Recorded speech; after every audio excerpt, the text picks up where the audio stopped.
there's this argument as men that, you know, we've got no emotions and we actually, when you really meet a woman that hits that part, that taps that part that no one's really done before. Well, you think they tick those parts. Think, but until you have done the due diligence. Right? So the question here is potential benefits, but also outcomes of conducting that due diligence before you become emotionally invested. Okay, cool. So, with the due diligence process, bro, Miki, the way you're smiling, like you're waiting for me to drop some gems. I'm waiting for you to drop some gems, G. You're about to change my life, like Yalla. You hear me? So, here's the thing. When you look at it, if you do get emotionally invested, and so things become clouded, you're gonna find that in terms of getting to the end result that you want, which, as I said before, the intention is marriage, you can find that the process is long down. It's long down. What happens is that, one, because you're emotionally invested, involved in the person, you're now creating certain bonds that it can then become even difficult to break.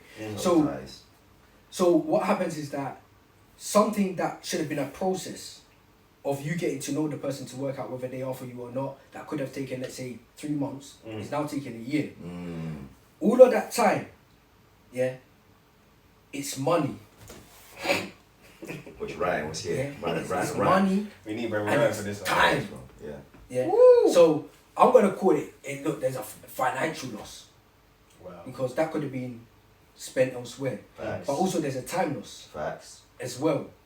So there's certainly those two, but then also there's emotional hurt that can come in as well, because then if you do have to break up for one reason or another, it's harder when you're emotionally tied. But if it was done like more on a so-called like friendship level, oh yeah, we'll just go away, we can be friends. Like it doesn't have to be on necessarily bad terms. But when you're emotionally tied, then it can be on bad terms. So then what you find is that someone's getting hurt, someone's getting potentially heartbroken, and obviously we don't want anybody to go through that. So I'll say avoiding heartbreak or emotional pain, avoiding wasting money, avoiding wasted time, and then I'll say also even like little things like reputation and stuff, because if the person gets hurt, that's not little, that's a big one. That's a big one. When a person gets hurt, yeah, and then after they see you around and they're with their group of friends, they might be saying like bad things about you. Facts. Like that's your reputation. Like you might even find that one day maybe something even business wise, and they're then saying things about you, and people will take what they're saying as gospel, because people they don't go to get both sides. And then even like little things like just going to an event or something, and the person's there. If it didn't end nice, then it could be a bit awkward. And stuff. So here's the thing: you didn't go through the process properly. So now that's the result. But if you go through the process properly, then everyone can be cool. I just wanted to ask something there. So it's very important for the man to set pace in terms of the two people getting to know each other, or is it a joint thing? Because what I've noticed recently with some of my friends that I've spoken to is that some women, they love the talking stage, but whereas men would like to have that to be like a 3-month talking stage, a woman would like to have that in a 6-week.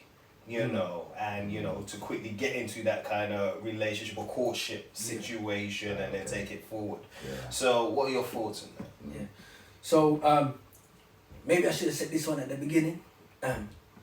I'm not the dating expert. Oh, what? Yeah, I'm not the dating expert, so I don't have the statistics. We need to find a producer. I don't have the statistics and that. But what I can say, and maybe other men can agree, I don't know. But as a man, if a woman is sort of setting the pace, it is I feel like it's off-putting. And the reason why I'm saying that is because then I don't feel like I'm in my man role. Mm-hmm. Talk about it. Mm-hmm. So as a man, I want to be a leader, and I want to lead. And you've taken that away from me. Okay, I'm gonna have to go find someone that's gonna allow me to lead. Mm-hmm. It almost becomes something like that. Mm-hmm. But obviously, I can't speak for every man. But yeah, like for me, and I feel like with a lot of people that I know, that yeah, we're definitely gonna be the ones who want to set pace. Of course, different people are gonna want different paces. But at the end of the day, if the guy has a good character, which the woman will be able to pick it up, and he has the right intentions and so forth, she should be able to go with that pace because she knows that it's going somewhere good. But sometimes they can be blinded by looks or by money or by something. Like, you know, the woman, like, you know, we assume that they know how to pick good character, but sometimes there's things that can blind them to the obvious. And so this is where, like, obviously, when I say that's her problem, she has a problem, yeah, and that's where maybe she might not even be ready.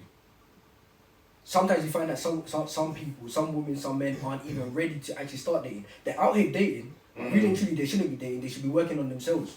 Talk on that. So it's a thing where you need to become who was it? I think it was Miles Monroe who he spoke about how you need to be a wholesome person before you actually like settle down and marry. Like if you are essentially you're missing certain things and you are looking for them in another person, it's going to lead to all sorts of problems because it's almost like I think you use the analogy of like you've got two cups and you've got one person filling up another person. Now that person's empty. Then that person has to go support the other person, fills them up. Now they're empty. So then they never full. So if you're never full, then it's almost like you're always missing something. But then when you actually become the person who you are supposed to be, when you know who you are supposed to be, and you are a wholesome person, if anything, there should be like an outflow of abundance. Like you should be full. And you should be able to go into it as a wholesome person without those sort of things that cause problems. So everybody needs to get themselves right before they start dating. I'm not saying you have to be perfect, but there's like a certain level. You can't be going in there with certain baggage or a certain mindset. Because broke people break people. That was the saying. That was the saying.